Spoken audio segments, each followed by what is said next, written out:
Bismillahirrahmanirrahim. Assalamualaikum warahmatullahi wabarakatuh. Apa kabar anak-anak ibu guru kelas 4 SD yang salih dan salihah? Semoga sehat walafiat ya. Anak-anak, kita akan belajar rangkuman materi persiapan SAS atau PAS PAI kelas 4 semester 1 yang meliputi Bab 1, mari kita mengaji dan mengkaji Quran Surat Al-Hujurat ayat 13 dan hadis tentang keragaman. Bab 2, teladan mulia Asmaul Husna.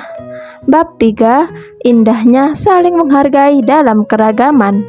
Bab 4, menyambut usia balik. Dan bab 5, kisah hijrah Nabi Muhammad ke Madinah. Anak-anak, perhatikan dan amati sampai akhir video ya, supaya anak-anak paham dan mengerti. Jadi, jangan sampai terlewat ya anak-anak.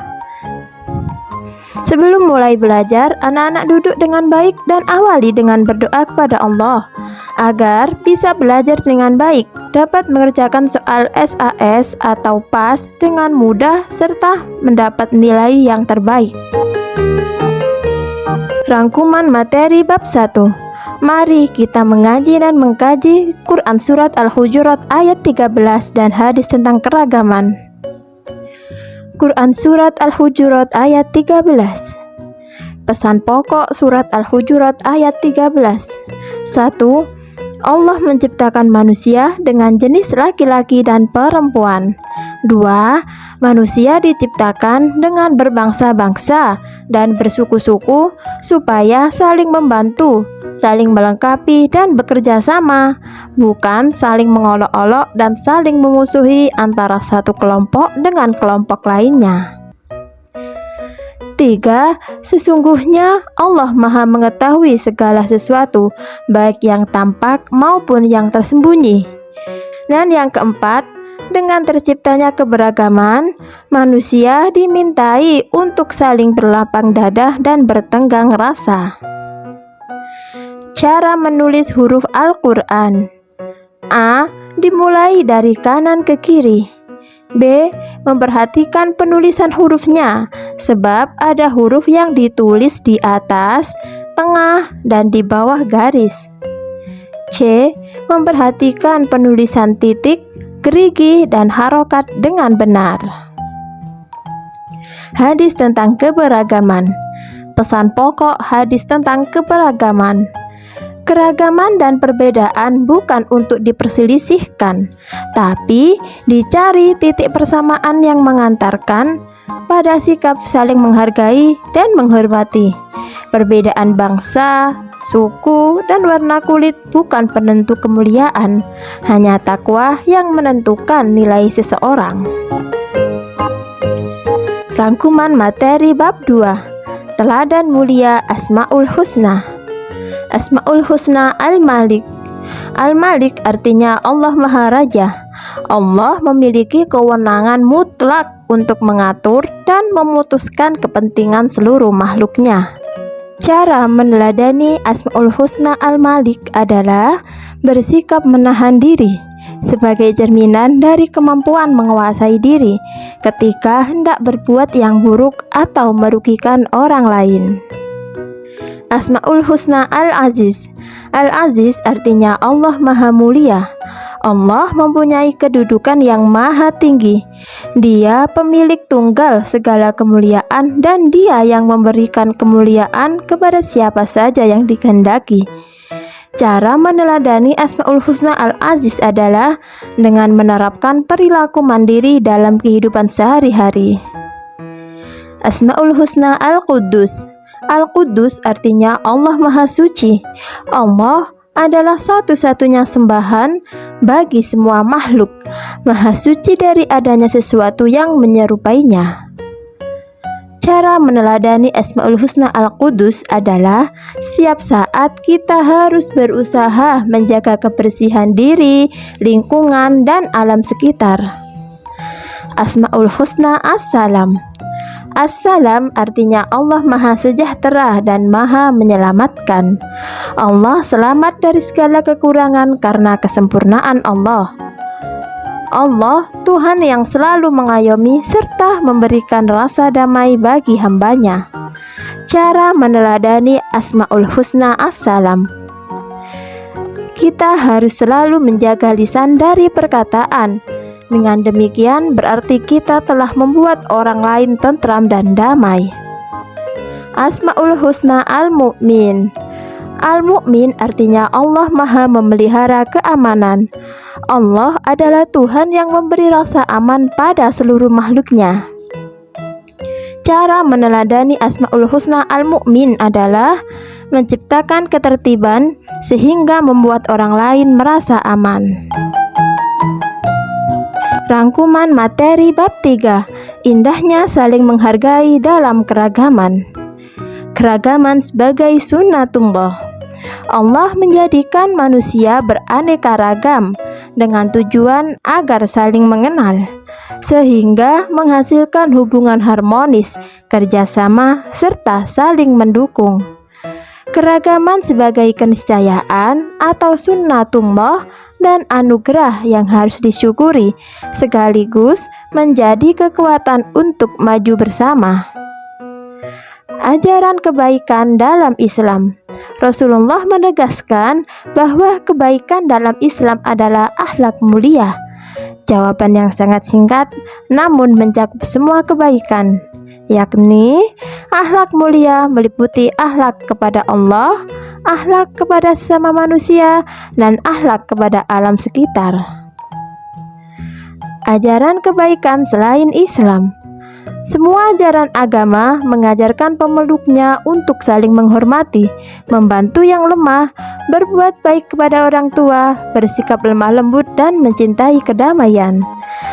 Semua agama juga melarang perbuatan yang merugikan orang lain, seperti mencuri, berbohong, menipu, berkhianat, dan berbuat aniaya.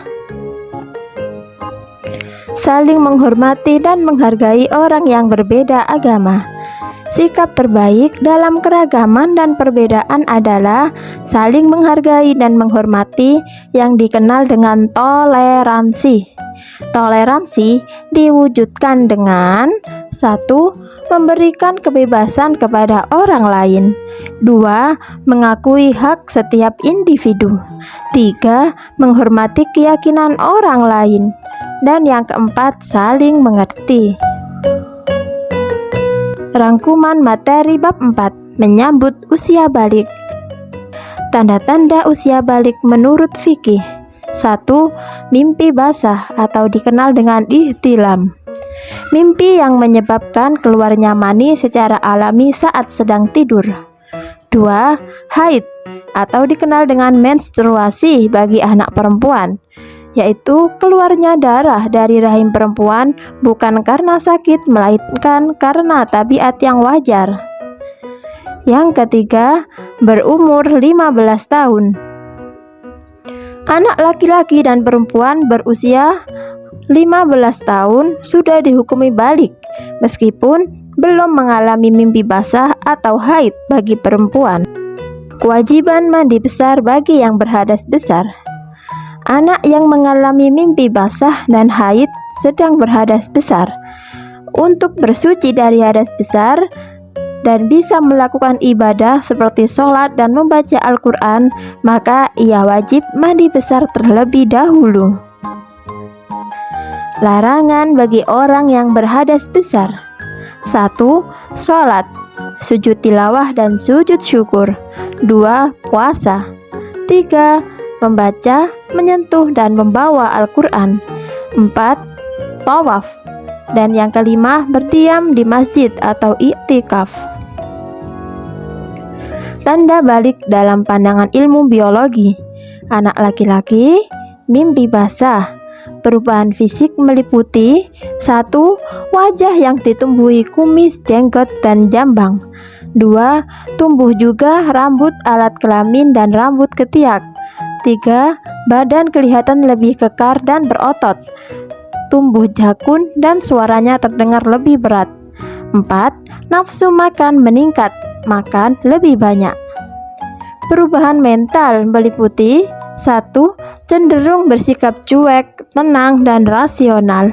2. Bila mengalami masalah, maka ia cenderung diam dan menyelesaikan secara praktis.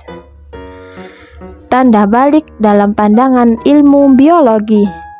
Anak perempuan, menstruasi. Perubahan fisik antara lain: 1. Pertumbuhan badan bertambah cepat. 2. Suara menjadi lebih merdu. Perubahan mental antara lain: 1. Cenderung mendahulukan perasaan, ingin dimanja dan diperhatikan. 2. Apabila perempuan menghadapi suatu masalah, maka ia mudah mengadu, menangis, atau menyesali diri. Kewajiban setelah usia balik. 1. Sholat fardu. Sholat adalah tiang agama. Sholat diperintahkan kepada anak sejak berusia 7 tahun. 2. Menutup aurat. Aurat ialah bagian tubuh manusia yang harus ditutupi menurut ketentuan syariat. Bagi laki-laki, auratnya adalah anggota badan antara pusar sampai lutut, sedangkan perempuan adalah seluruh badan selain wajah dan telapak tangan. 3. Mencari ilmu. Setiap muslim, laki-laki dan perempuan, berkewajiban untuk mencari ilmu. Kewajiban mencari ilmu itu sejak seseorang lahir sampai meninggal dunia. Rangkuman materi bab 5. Kisah hijrah Nabi Muhammad ke Madinah. Sebab Nabi Muhammad SAW hijrah. 1. Dakwah Rasulullah di Makkah kurang berkembang karena penolakan orang kafir Quraisy. 2. Peristiwa Baiat Aqabah serta permintaan penduduk Madinah agar Nabi Muhammad tinggal bersama mereka dan akan membantu untuk berdakwah. 3. Perintah Allah untuk berhijrah sudah turun kepada Nabi Muhammad. Perjalanan hijrah Nabi Muhammad. 1. Ali bin Abi Thalib menempati tempat tidur Nabi Muhammad. Nabi Muhammad memerintahkan Ali bin Abi Thalib untuk tidur di pembaringannya. 2. Nabi Muhammad ke rumah Abu Bakar. Pada suatu siang menjelang hijrah, Nabi Muhammad berkunjung ke rumah Abu Bakar.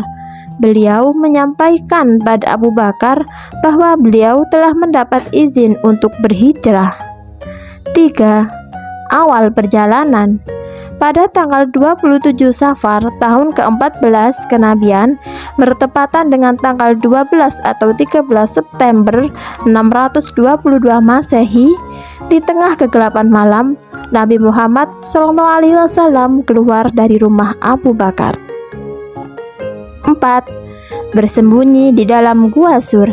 3 malam lamanya Nabi Muhammad bersama Abu Bakar menginap di dalam Gua Sur.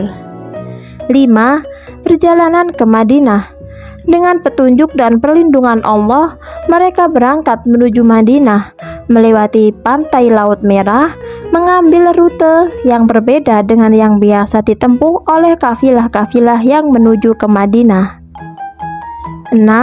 Yasrib menjadi Madinah. Setelah sholat Jumat, Nabi Muhammad menuju Yasrib, yang sejak hari itu berubah namanya menjadi Madinatul Rasul, yang disingkat dengan Al-Madinah. 7. Nabi Muhammad tiba di Madinah.